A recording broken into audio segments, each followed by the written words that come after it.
बिस्मिल्लाहिर्रहमानिर्रहीम। अस्सलाम वालेकुम नाजरीन, आज के जनरल साइंस एंड एबिलिटी के लेक्चर नंबर 12 में हम मॉडर्न मटेरियल्स का पार्ट 2 पे बात करेंगे और इस लेक्चर में हम सेमीकंडक्टर्स, एंटीबायोटिक्स, फर्टिलाइजर्स और पेस्टिसाइड्स के ऊपर डिस्कस करेंगे।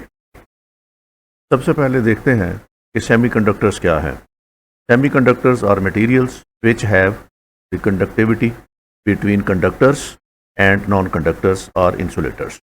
तो सेमीकंडक्टर्स वो मटेरियल्स हैं जिनकी इलेक्ट्रिक कंडक्टिविटी कंडक्टर्स और नॉन कंडक्टर्स या इंसुलेटर्स के दरमियान है। A semiconductor can be defined as material that has the characteristics and ability to conduct small amount of electric current. तो सेमीकंडक्टर्स वो मटेरियल्स हैं जिनके अंदर ये एबिलिटी और कैरेक्टरिस्टिक्स होता है कि वो स्मॉल करंट को अपने आप में से कंडक्ट करने की अहलियत रखते हैं या कैरेक्टरिस्टिक्स रखते हैं। A semiconductor substance lies between the conductor and insulator। तो एक सेमीकंडक्टर का सब्सटेंस जो है ये कंडक्टर और इंसुलेटर के दरमियान इसके कैरेक्टरिस्टिक्स होते हैं। It controls and manage the flow of electric current in electric equipment end devices. इससे हमें इलेक्ट्रिक करंट को जो मुख्तलिफ इक्विपमेंट्स हैं या डिवाइसेस हैं उनमें कंट्रोल करने का मौका मिलता है या अपॉर्चुनिटी मिलती है। As a result it is popular component of electric chips made for computing components and a variety of electronic devices। क्योंकि इसमें इलेक्ट्रिक करंट को कंट्रोल करने की खसूसियत होती है या कैरेक्टरिस्टिक्स होते हैं, इसलिए सेमीकंडक्टर्स को हम यूज़ करते हैं बहुत से इलेक्ट्रॉनिक चिप्स के अंदर, और उसमें कंप्यूटिंग कंपोनेंट्स के अंदर यूज़ होता है और इलेक्ट्रिक डिवाइसेस के अंदर हम इसको इस्तेमाल करते हैं। तो इसमें कंडक्टर और इंसुलेटर के दरमियान की जो कैरेक्टरिस्टिक्स हैं वो पाए जाते हैं।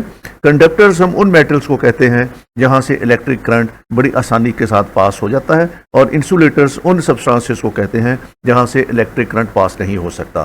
तो सेमीकंडक्टर्स जो हैं वो कंडक्टर्स और इंसुलेटर्स के दरमियान में होते हैं इनके कैरेक्टरिस्टिक्स, और ये इलेक्ट्रिक करंट को थोड़ी मिकदार में पास करने की इनके अंदर खसूसियत होती है, या कंट्रोल्ड इलेक्ट्रिक करंट इसमें से पास किया जा सकता है।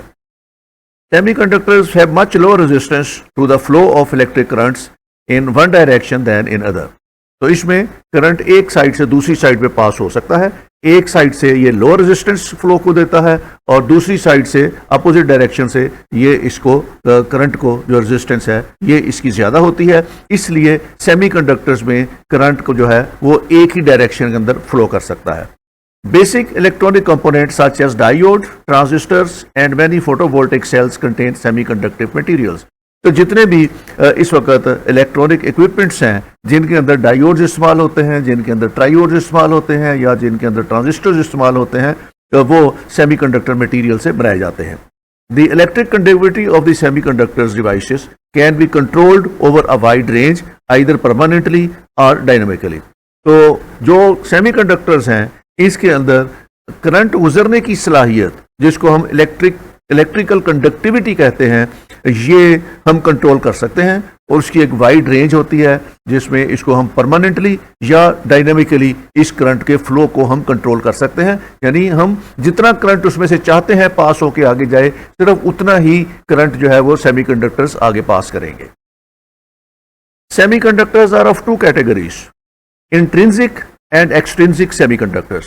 तो इसको दो कैटेगरीज में डिवाइड किया जा सकता है।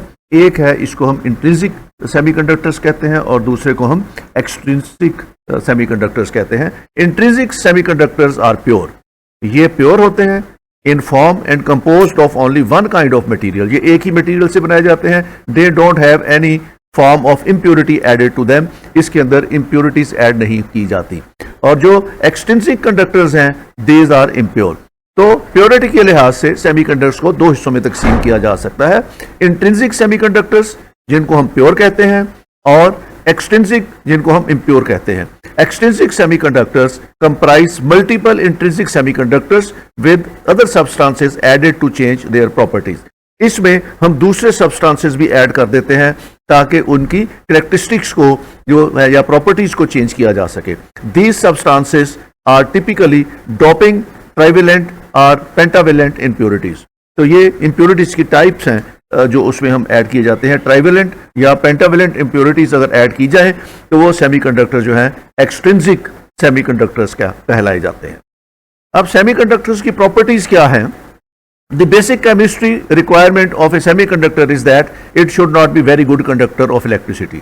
ये इलेक्ट्रिसिटी के गुड कंडक्टर्स नहीं होते। और should it be a very bad conductor of electricity, ना ये बैड इलेक्ट्रिसिटी के कंडक्टर होते हैं।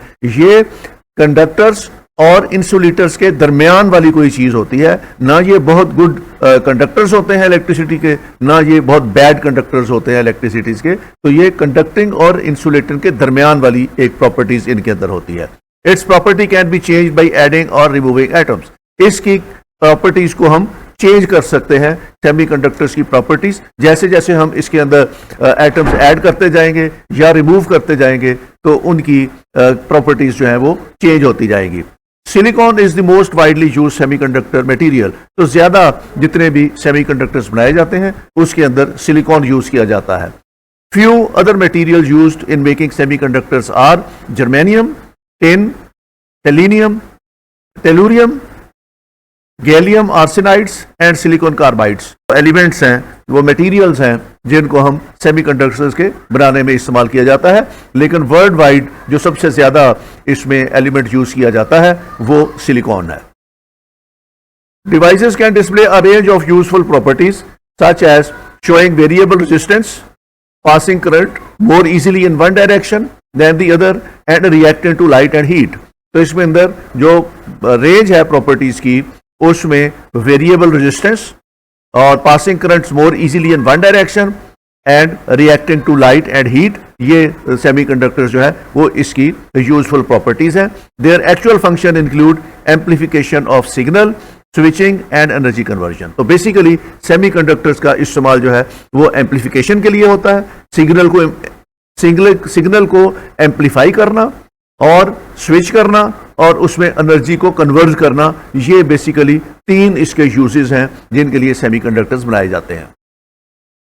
अब यूज ऑफ सेमीकंडक्टर्स कहां किया जाता है? Broadly speaking semiconductors fall into 4 main product categories. इसकी 4 मेन प्रोडक्ट कैटेगरीज हैं जिनके लिए यूज किया जाता है। Number 1, it is used as the memory chip.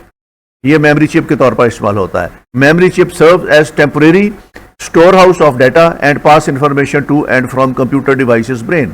तो ये कंप्यूटर चिप के तौर पर इस्तेमाल होता है, इसको मेमोरी चिप के तौर पर इस्तेमाल किया जाता है। Then it is used as microprocessors. These are central processing units that contain the basic logic to perform task. तो ये कंप्यूटर के अंदर जो है ये के तौर पर भी इस्तेमाल किया जाता है। Then it is used commodity integrated circuit. इसको आईसी के तौर पर भी इस्तेमाल करते हैं। Sometimes called standard chip. These are produced in huge batches for the routine processing purposes. And then complex SoC यानी system on a chip is essentially all about the creation of an integrated circuit chip with an entire systems capability on it। तो इसको SoC भी कहते हैं यानी system on a chip. तो इसको ये 4 इस्तेमाल हैं सेमीकंडक्टर्स के। अब सेमीकंडक्टर्स की टाइप्स हैं। Semiconductors come into 2 main types based on the elements that are included alongside silicon, a process known as doping। तो इसको हम डोपिंग प्रोसेस कहते हैं। इसकी सेमीकंडक्टर्स की 2 टाइप्स हैं और इसमें ये सिलिकॉन के साथ इस्तेमाल होती है। ये है एक N type semiconductors contains 1 or more impurities based on pentavalent atoms like phosphorus, arsenic, antimony and bismuth। और P type conductor dopament with 5 elements, is valence layer। Phosphorus is commonly used for this purpose as well as arsenic and antimony। तो इस तरह 2 type के semiconductors हैं। N type जहां पे contains more than 1 impurity और उसके बाद पी टाइप जो है ये 5 electrons in its valence layer होते हैं। ये डोपामेंट इसको हम बोलते हैं और ये फास्फोरस में पाए जाते हैं। तो इस तरह एन टाइप और पी टाइप के 2 सेमीकंडक्टर्स होते हैं। इसके बाद सेमीकंडक्टर्स को ही यूज किया जा सकता है as a diode. A diode is a 2-terminal electronic component that conducts current primarily in one direction. It has low resistance in one direction and high in another। तो ये प्रॉपर्टीज जो इसमें बताई गई हैं ये सारी सेमीकंडक्टर्स की प्रॉपर्टी ही है और सेमीकंडक्टर्स को एज अ डायोड भी इस्तेमाल किया जा सकता है। A diode is used to facilitate the flow of electric current in one direction. Diodes are used in rectifier circuit to convert AC to DC। ये करंट कन्वर्ट करने के लिए AC टू DC भी इस्तेमाल किए जाते हैं। Diodes are used to protect circuits and electronic form reversing currents and to regulate voltage in a circuit. तो ये वोल्टेज को रेगुलेट करने के लिए भी इस्तेमाल किए जाते हैं। There are many types of diodes each with their own unique composition and functions. For example light emitting diodes, जिसको हम LEDs भी बोलते हैं। ये आप घरों के अंदर आपने LED स्क्रीन्स देखी होंगी, LED लाइट्स देखी होंगी। ये बेसिकली ये उसकी डायोड्स की आगे टाइप्स हैं। Light emitting diodes are used in a variety of electronics including lit screens. तो ये आमतौर पर LED स्क्रीन्स के अंदर यूज़ किया जाता है। ये टेलीविज़न के जो स्क्रीन्स हैं और उसके बाद लैपटॉप की जो LEDs हैं उसके अंदर ये डायोड्स इस्तेमाल किए जाते हैं। Then is triode. Triode is an electronic amplifying vacuum tube consisting of 3 electrodes inside an evacuated glass envelope. इसको ट्रायोड इसलिए कहते हैं कि इसके अंदर 3 इलेक्ट्रोड्स होते हैं, a heat filament or cathode, a grid and a plate. Triode electron tube consisted of 3 electrodes, cathode filament, anode plate and control grid mounted in an evacuated metal और ग्लास कंटेनर। ये इसको एक vacuum tube के अंदर इनको इस्तेमाल किया जाता है। It has been used as amplifier for both audio and radio signals. और इसको ट्रायोड को इस्तेमाल किया जाता है एम्पलीफायर के लिए। ये ऑडियो और रेडियो सिग्नल्स में इस्तेमाल होता है। जो पुराने वक्तों के रेडियोस थे वो इसको डायोड्स और ट्रायोड इस्तेमाल करते थे। एज एन ऑक्सीलेटर इस्तेमाल हो सकता है और as an electronic circuit use हो जाता है। तो पुराने जो सॉलिड स्टेट वाले टेलीविज़न थे या रेडियो थे तो उसको ट्रायोड्स और डायोड्स के जरिए उनमें सिग्नल जो था उनको एम्पलीफाई किया जाता था। सेमीकंडक्टर्स की ही एक और किस्म जो है ये ट्रांजिस्टर्स हैं। Semiconductor devices for amplifying, controlling and generating electrical signals. और ये सेमीकंडक्टर डिवाइस है, ये भी ट्रांजिस्टर भी, और इसको भी हम यूज़ करते हैं एम्पलीफाई करने के लिए, कंट्रोल करने के लिए और जनरेट करने के लिए, इलेक्ट्रिक सिग्नल जनरेट करने के लिए। There are typically 3 electric leads in a transistor called the emitter, the collector and the base. इसके अंदर भी 3 लीडें हैं और इन लीड्स में जो है एक एमिटर है, एक कलेक्टर है और एक को बेस कहते हैं। A transistor can act as a switch or gate for electronic signals. In practice this means we use transistors as electronic switches that turn electronic circuits on or off. और ये भी transistor जो है वो radio signals में इस्तेमाल होते हैं और इनका काम जो है वो इलेक्ट्रॉनिक स्विचेस को टर्न ऑन या ऑफ करना है।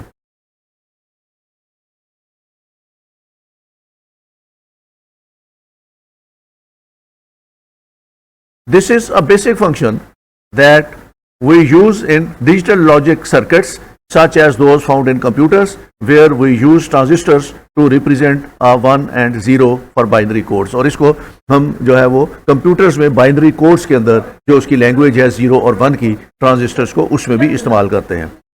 The physical principles behind the operation of these junctions and shown how to use them in 3 layers NPN and PNP devices. तो इसको 2 तरीकों से इसको हम यूज कर सकते हैं ट्रांजिस्टर्स को। पहली टाइप इसकी जो है वो नेगेटिव पॉजिटिव नेगेटिव कॉम्बिनेशन है और दूसरी जो है वो पॉजिटिव नेगेटिव और पॉजिटिव कॉम्बिनेशन है। तो इसको 2 कैटेगरीज में ट्रांजिस्टर्स को तकसीम किया जा सकता है। That could act as solid state amplifier और स्विचेस, और ये सॉलिड स्टेट एम्पलीफायर के तौर पर काम करते हैं।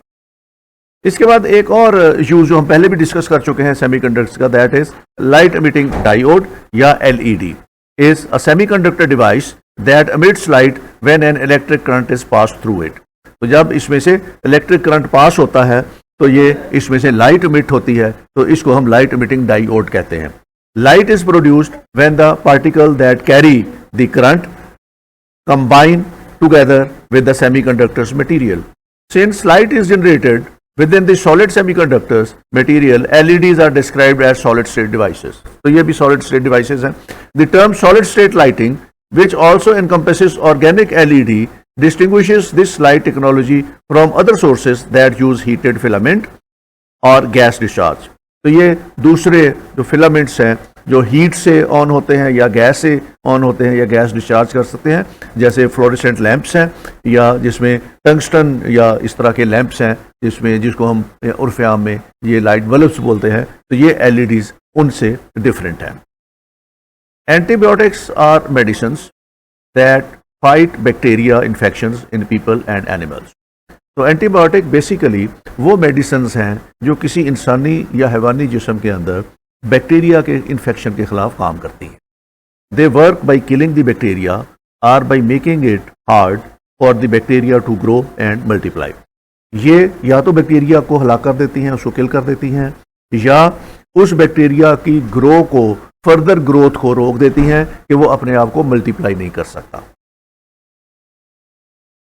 बुनियादी तौर पर इंसानी जिस्म के अंदर एक अल्लाह ताला ने इम्यून सिस्टम रखा हुआ है। जैसे ही कोई बैक्टीरिया हमारे जिस्म में दाखिल होता है और वो अपने आप को मल्टीप्लाई करता है या कोई सिम्टम्स काज करता है, तो हमारा इम्यून सिस्टम उसके खिलाफ फौरी तौर पर हरकत में आता है और उन बैक्टीरियाज को वो किल कर देता है। White blood cells attack harmful bacterias even if symptoms occur, the immune system can usually cope with to fend off the infection.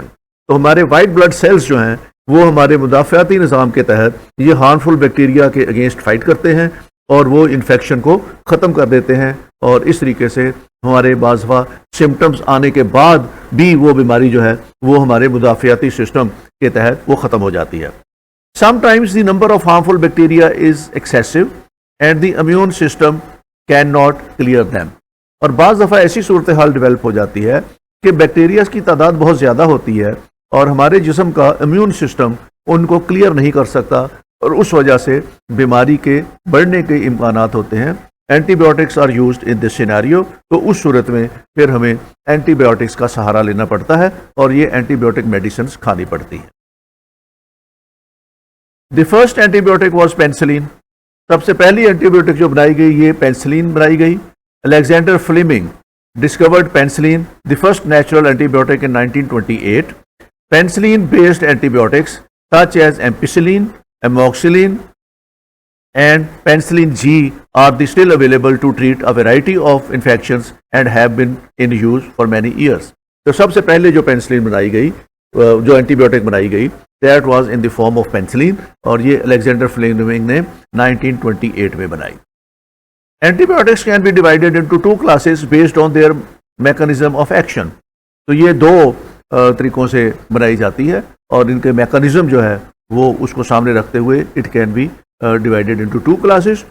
Bactericidal antibiotics, these kill bacterias. तो ऐसी एंटीबायोटिक्स हैं जो बैक्टीरिया को किल कर देती हैं, उनको हम बैक्टीरियल साइडल एंटीबायोटिक्स कहते हैं। और एक बैक्टीरियोस्टैटिक एंटीबायोटिक्स है, इनहिबिट द ग्रोथ और the production of the bacteria. ये नए बैक्टीरिया को बनने से रोकती है या बैक्टीरिया जो है उसकी ग्रोथ को रोक देती है। तो इस तरीके से भी बैक्टीरिया ऑटोमेटिकली फिर खत्म हो जाते हैं। Antibiotics can be taken in different ways. Antibiotic को मुख्तलिफ तरीकों से इस्तेमाल किया जाता है। एक तो orally by mouth, this could be pills, capsules or liquids. Topically, this might be a cream, spray or ointment that you put on your skin. It could also be eye or ear drops. तो ये दूसरी सूरत में ये sprays हो सकते हैं, creams हो सकती हैं, ऑइंटमेंट्स हो सकती हैं या ड्रॉप्स हो सकते हैं। एंड थ्रू एन इंजेक्शन, तो इसको इंजेक्शन के तौर पर भी लगाया जा सकता है। Intravenously, this is usually for more serious infections. अगर ज़्यादा सीरियस इन्फेक्शन हो तो फिर उसको इंट्रावेनस इंजेक्शन के तौर पर भी इसको एंटीबायोटिक को लगाया जा सकता है। Antibiotics only treat certain bacterial infections such as strep throat, urinary tract infections। तो एक बात जहन में रहे कि एंटीबायोटिक सिर्फ बैक्टीरियल इन्फेक्शन के लिए कारगर है, ये वायरसेस के लिए कारगर नहीं है, ये सिर्फ बैक्टीरियल इन्फेक्शन के तौर पर इस्तेमाल होती है।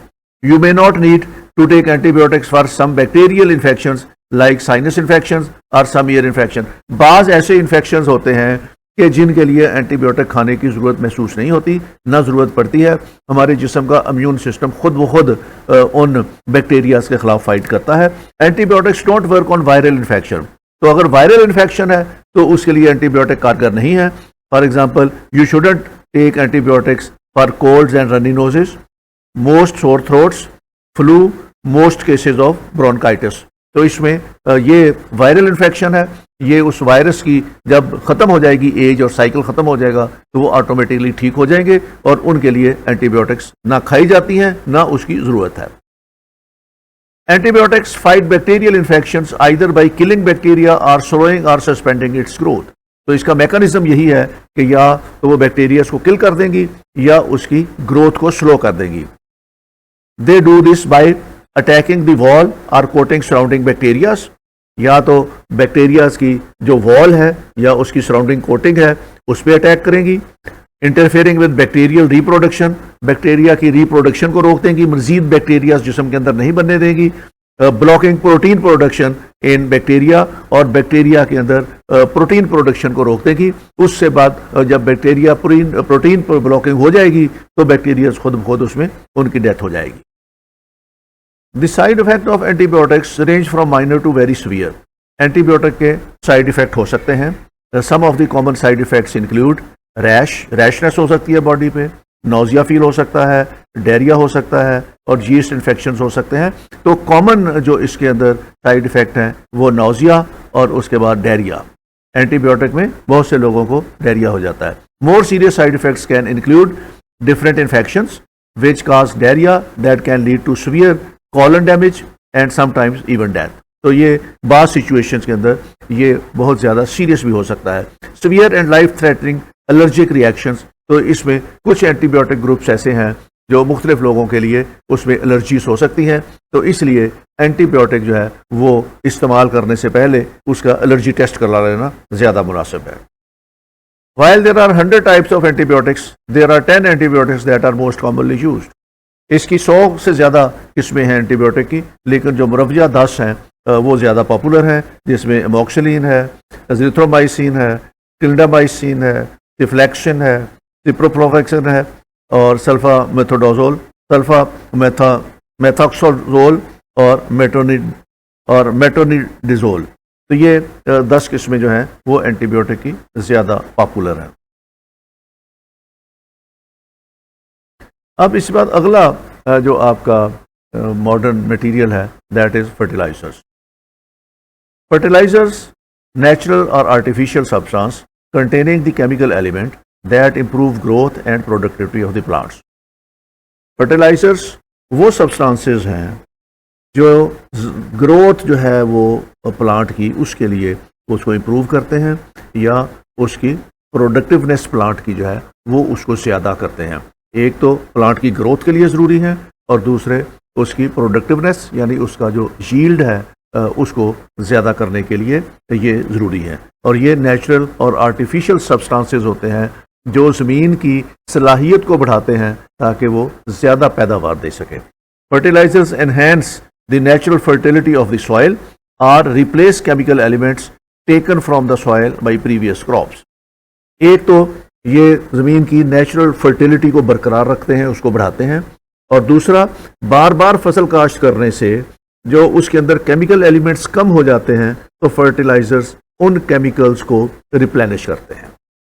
Soil fertility is a quality of the soil that enables it to provide compounds in adequate amount and proper balance to promote growth of plants when other factors such as light, moisture, temperature or soil structure are favorable.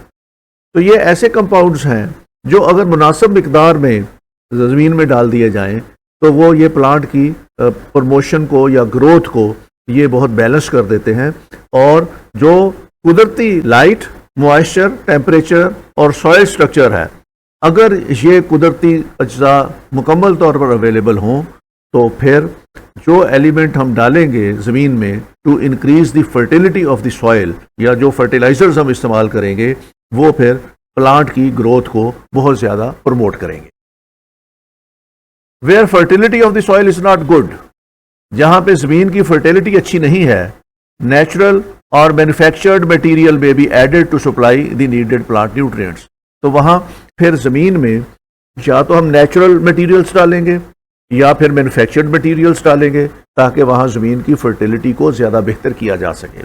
These are called fertilizers. तो ये substance जो हम ज़मीन में डालेंगे ताकि ज़मीन की फर्टिलिटी को बेहतर किया जा सके उसको हम फर्टिलाइजर्स कहते हैं। Although the term is generally applied to largely inorganic materials other than lime or gypsum. So in total, plants need at least 16 elements, of which the most important are. अब प्लांट को 16 elements जो हैं वो चाहिए होते हैं अपनी growth के अंदर, और ये 16 एलिमेंट्स जो हैं वो सॉइल के अंदर शामिल होने चाहिए अगर हमने प्लांट की ग्रोथ को एक मुतवाजन रखना है। तो उसमें कार्बन है, हाइड्रोजन है, ऑक्सीजन है, नाइट्रोजन है, phosphorus, sulphur, potassium, calcium and magnesium, ये ज्यादा तादाद में हमें चीजें चाहिए होती हैं। इसके अलावा जो बाकी एलिमेंट हैं वो हमें बहुत कम मिकदार में चाहिए होते हैं। Plants obtain carbon from the atmosphere and hydrogen and oxygen from water. तो ये तीन एलिमेंट्स जो हैं, कार्बन, हाइड्रोजन और ऑक्सीजन, ये वाफर मिकदार में अवेलेबल होते हैं प्लांट को। इन चीज़ों को देने की ज़रूरत नहीं होती। उसमें हम पानी देते हैं तो उसमें हाइड्रोजन और ऑक्सीजन जो है वो अवेलेबल है, और उसके बाद कार्बन जो है ये प्लांट खुद ऑब्टेन कर लेता है अपनी रूट्स के ज़रिए। Other nutrients are taken up from the soil. इसके अलावा जो बाकी एलिमेंट्स हैं जिसके अंदर ये नाइट्रोजन है, फास्फोरस है, सल्फर है, पोटाशियम है, कैल्शियम है और मैग्नीशियम है, ये उसको सॉइल में से प्लांट को लेनी पड़ती है। Sometimes plants show symptoms of poor nutrition. बाज़ दफ़ा प्लांट्स को ये चीज़ें सॉइल में से नहीं मिलती, तो वो फिर उसकी इंडिकेशन प्लांट से नज़र आ जाती है कि इसको फर्टिलाइजर्स या ये इंपॉर्टेंट कंपोनेंट्स जो हैं ये सॉइल में से अवेलेबल नहीं हैं। तो इस प्रोसेस को हम क्लोरोसिस कहते हैं, जिसके अंदर जनरली येलो और पेल ग्रीन कलर, तो येलो कलर की या पेल ग्रीन कलर की अगर वेजिटेशन हो या फसल हो तो उसको हम कहते हैं ये क्लोरोसिस हो गया है। Indicates lack of sulphur and nitrogen. उससे अंदाजा हो जाता है कि इस फसल को या सल्फर की कमी है या नाइट्रोजन की कमी है। और अगर आपके ग्रीन वेजिटेबल है या ग्रीन प्रोडक्ट है, फसल है, तो उससे अंदाजा हो जाएगा कि नाइट्रोजन वाफर मिकदार में अवेलेबल है सॉइल के अंदर। आयरन डेफिशिएंसी प्रोड्यूसेस वाइट और pale yellow tissues. Improper cultivation और फर्टिलाइजर एप्लीकेशन ईच में क्रिएट डेफिशिएंसी सिम्टम्स। तो जो एलिमेंट इसमें से कम होगा उसका एक टिपिकली डेफिशिएंसी का सिम्टम फसल के अंदर नजर आ जाएगा, और जो एक्सपर्ट्स हैं उनको फसल देख के अंदाजा हो जाता है कि कौन सा इसके अंदर फर्टिलाइजर्स की कौन सी किस्म इसके अंदर फसल के अंदर जो है वो कम है। Fertilizers are divided into two types. तो फर्टिलाइजर्स को दो टाइप्स में डिवाइड किया जाता है। One is the chemical and second is the organic. Modern chemical fertilizers include one or more of the three elements that are most important in plant nutrition. तो जो chemical fertilisers हैं उसके अंदर तीन वो एलिमेंट हैं जो सॉइल में पौधों को बहुत ज़्यादा चाहिए होते हैं, और वो है नाइट्रोजन, फास्फोरस एंड पोटाशियम। तो जितने भी केमिकल फर्टिलाइजर्स हैं उनमें खादें जितनी भी अवेलेबल हैं वो उनमें ये तीन एलिमेंट्स बहुत पाए जाते हैं, जिसमें नाइट्रोजन है, फास्फोरस है और पोटाशियम है। Of secondary importance are the elements sulphur, magnesium and calcium. और जो कम तादाद में चाहिए होते हैं सेकेंडरी इंपॉर्टेंस है जिनकी, उसमें सल्फर है, मैग्नीशियम है एंड कैल्शियम है। Most nitrogen fertilizers are obtained from synthetic ammonia. This chemical compound NH3 is used either as a gas or in a water solution, or it is converted into salts such as ammonium sulfate, ammonium nitrate and ammonium phosphate.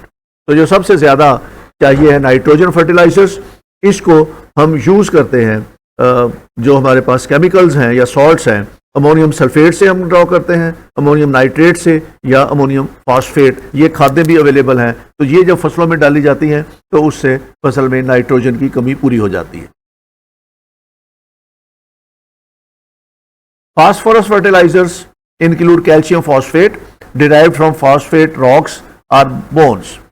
The more soluble superphosphate and triple superphosphate preparations are obtained by the treatment of the calcium phosphate. तो ये calcium phosphate को treat करके हम उसमें से super phosphate ले लेते हैं और with sulphuric and phosphoric acid respectively. तो उसको फिर हम सुपर फॉस्फेट को जब हम डालते हैं फसलों में तो उससे फिर फास्फोरस की कमी पूरी हो जाती है।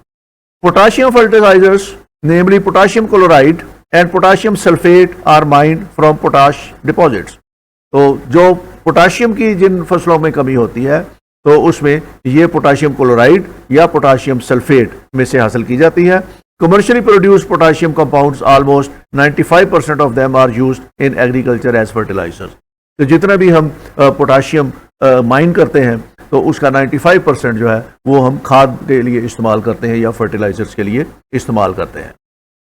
ये थी केमिकल फर्टिलाइजर्स जो हमने देखी.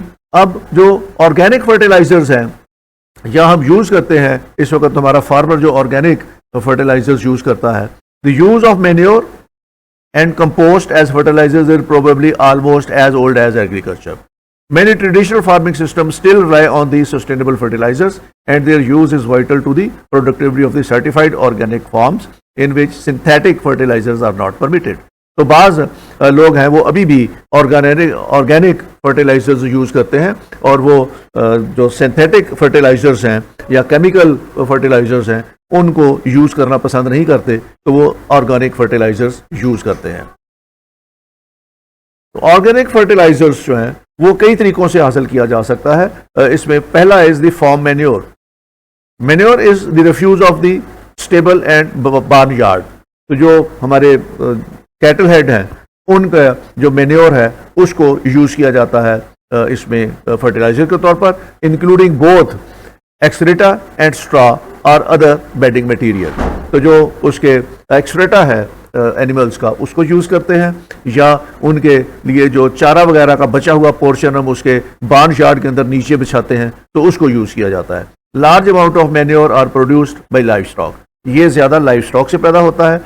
Such manure has value in maintaining and improving soil because of the plant nutrients, humus and organic substance contained in it. तो इसमें चूंकि ऑर्गेनिक सब्सटेंसेज हैं और इन ऑर्गेनिक सब्सटेंसेज में नाइट्रोजन बड़ी मिकदार में पाई जाती है इस मैन्योर में, तो इसलिए फॉर्म मैन्योर जो है वो ऑर्गेनिक मेथड है जिसके ज़रिए हम इसको एनरिच करते हैं सॉइल को. And certain other crops are planted as green manures to add nitrogen back to the soil. क्योंकि फसलों में नाइट्रोजन बड़ी मिकदार में पाई जाती है तो इसलिए इसको ग्रीन मैन्योर को भी यूज किया जाता है to add nitrogen to the soil. In reasonably humid areas the practice of green manuring can improve yield and soil qualities. A green manure crop is grown and plowed under for its beneficial effects, although during its growth it may be grazed.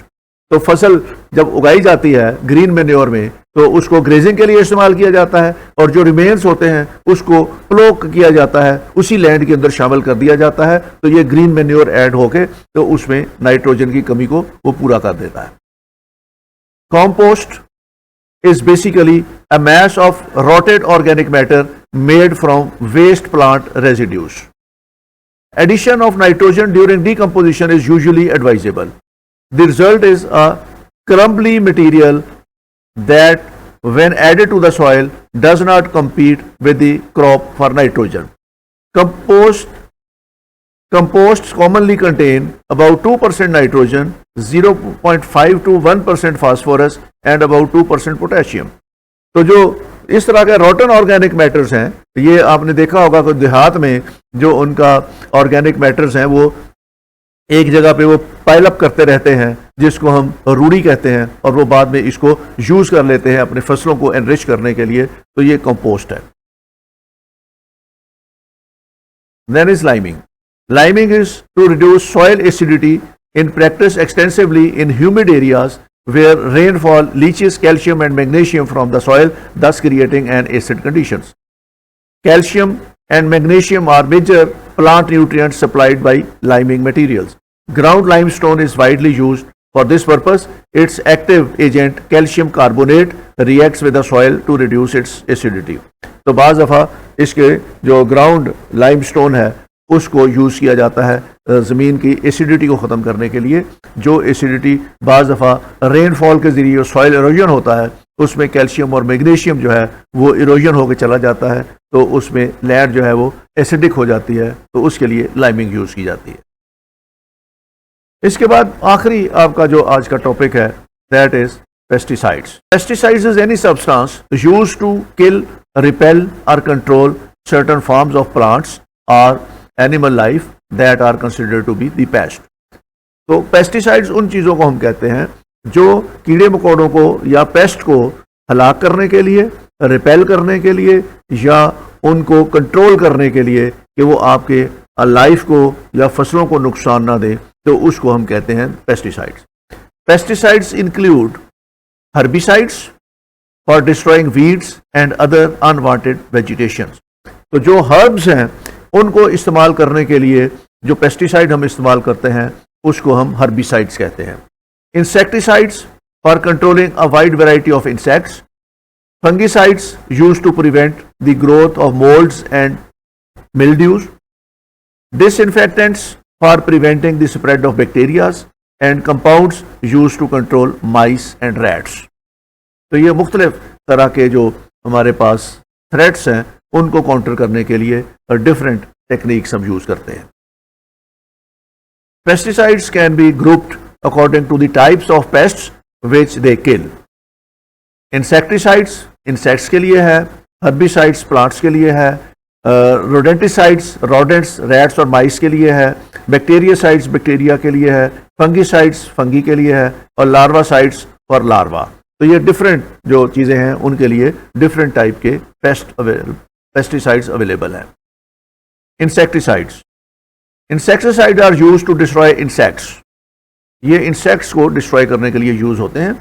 Insecticides are available in solid, liquid, granules, aerosols to use. और ये insecticides चारों सूरतों में available हैं. ये solid की सूरत में भी हैं, ये लिक्विड की सूरत में भी हैं, ये एरोसोल्स की सूरत में भी है, स्प्रेज की सूरत में भी हैं और ये ग्रेनुलास की सूरत में भी हैं. Flying pest such as adult mosquitoes are best attack by aerosol sprays और फॉग्स. जो पेस्ट फ्लाई करते हैं उनको मारने के लिए स्प्रेज, एरोसोल्स और फॉग्स इस्तेमाल की जाती हैं. Crawling insects are best treated with surface powder, sprays or granules for dermal and the oral entry. और जो crawling insects हैं, cockroaches और reptiles, उनके इस्तेमाल के लिए जो है वो हम पाउडर इस्तेमाल करते हैं, स्प्रे इस्तेमाल करते हैं या ग्रेनुलास इस्तेमाल करते हैं ताकि उनकी डर्मल एंट्री हो या वो ओरल एंट्री जो है उसकी बॉडी के अंदर हो. Insecticides kill insects by getting inside their bodies where they then act as poison. और जितने भी इंसेक्टिसाइड्स हैं ये इंसेक्ट्स की बॉडी में एंटर होते हैं और बॉडी में एंटर होके ये पॉइजन का काम करते हैं. There are different ways insecticides can get into the insect's body. Insect की बॉडी में दाखिल होने के लिए इंसेक्टिसाइड्स के डिफरेंट मेथड्स हैं या वेज हैं. Number 1 is dermal entry. Dermal entry में उसकी स्किन में से एंट्री होती है. Insecticide enters the body through the skin. In insects, the skin is called the cutile. Insecticides of this kind are called contact poison. ये poison को जब contact करते हैं तो उनकी dermis में से entry हो जाती है poison substance की उनकी body के अंदर. Dermal entry can happen when aerosol spray droplets hit the insects. जब aerosol के drops उसको hit करते हैं तो उस वक्त entry हो सकती है. Insects walk over thereby come into contact with the powder or granula form of insecticides. Insects जब उसके ऊपर से गुजरता है तो डर्मल एंट्री हो जाती है. तो आपने देखा होगा कि घरों के अंदर अमूमन एक सब्सटेंस होता है that is found in the form of A chalk जिसको जमीन पे लाइनें लगा देते हैं और जब एक इंसेक्टिसाइड उसके ऊपर से गुजरता है तो उसकी डर्मल एंट्री हो जाती है और उसके बाद उसकी डेथ हो जाती है. Oral entry. Oral entry. The insecticide enters the body through the mouth when the insect eats it. और ये उसको उसकी फीड में दे देते हैं. और अक्सर आपने देखा होगा कि जो घरों के अंदर ये रैट्स और माइस के लिए इस्तेमाल होती है, रोडेंटिसाइड्स जो हैं वो किसी न किसी खुराक में शामिल करके दी जाती हैं. The insecticide may be ingested by the insect as a poison bait, a food to which insecticides has been added. तो ये ज़्यादा उसको फूड में दी जाती है और इससे वो पॉइजन उसकी बॉडी में चली जाती है और उससे पॉइजन फिर उसको अल्टीमेटली किल कर देती है. Then is respiratory entry. Insecticide is breathed in by the insects.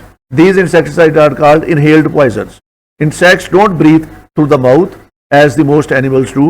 They breathe through the spiracles. तो इसमें उसके सांस के ज़रिए जब एक इंसेक्टिसाइड जाती है तो वो उसको फिर हलाक कर देती है। Then is herbicides. Herbicides are used to kill plants. This may be by killing that part of the plant which they touch, killing the plant when they are absorbed into it through the leaves, stems or roots. तो ये herbicides जो हैं ये एक तो plant को दिए जाते हैं और जिस प्लांट के जिस हिस्से को ये लगे तो वो उस हिस्से को ये वो ख़त्म हो जाता है उसका हिस्सा। इसको herbicides को पानी में दिया जा सकता है और ये इसको स्प्रे किया जा सकता है। इसके लीव्स को, स्टेम्स को और रूट्स के ऊपर अगर ये अब्जॉर्ब कर लें तो उससे भी ये हर्बिसाइड जो हैं ये ख़त्म हो जाते हैं। Rodenticides are used to kill rodents. These poisons are usually put into the food to make poisonous bait which rodents eat. तो रोडेंट्स को ये उनकी खुराक में डाल के दिया जाता है। ये पेस्टिसाइड जो है ये ह्यूमन हेल्थ के लिए बहुत ज़्यादा नुकसानदेह है। Pesticides can cause short-term adverse health effects called acute effects as well as chronic adverse effects that can occur months or years after exposure. So acute health effects क्या है? Immediate health effects from pesticide exposure include irritation of the nose, throat, skin causing burning, stinging and itching as well as rashes and blister. तो ये skin के ऊपर rashes हो सकते हैं, Burns हो सकते हैं, इचिंग हो सकती है, स्टिंगिंग हो सकती है या इरिटेशन हो सकती है नोज में, थ्रोट में। Nausea, dizziness and diarrhoea are also common. People with asthma may have very severe reactions to some pesticides. तो इसलिए जब किसान फसलों में पेस्टिसाइड स्प्रे कर रहे होते हैं तो वो मास्क इस्तेमाल करते हैं और अगर मास्क इस्तेमाल ना करें तो वो इसको इनहेल कर लेते हैं और इसको इनहेल करने से वो एक सीरियस कॉन्सिक्वेंसेस हो सकते हैं उन लोगों के लिए जो एस्थमा विक्टिम्स हो। क्रोनिक लॉन्ग टाइम इफेक्ट इसके हैं। Chronic health effects include cancer and other tumours, brain and nervous system damage, birth defects, infertility and other reproductive problems and damage to the liver, kidneys, lungs, cancer and other body organism. तो serious consequences भी इसके long term हो सकते हैं। Children and women are at disadvantages place against pesticide hazards. तो सबसे ज़्यादा hazard जो है ये बच्चों में हो सकते हैं या ख्वातीन में हो सकते हैं।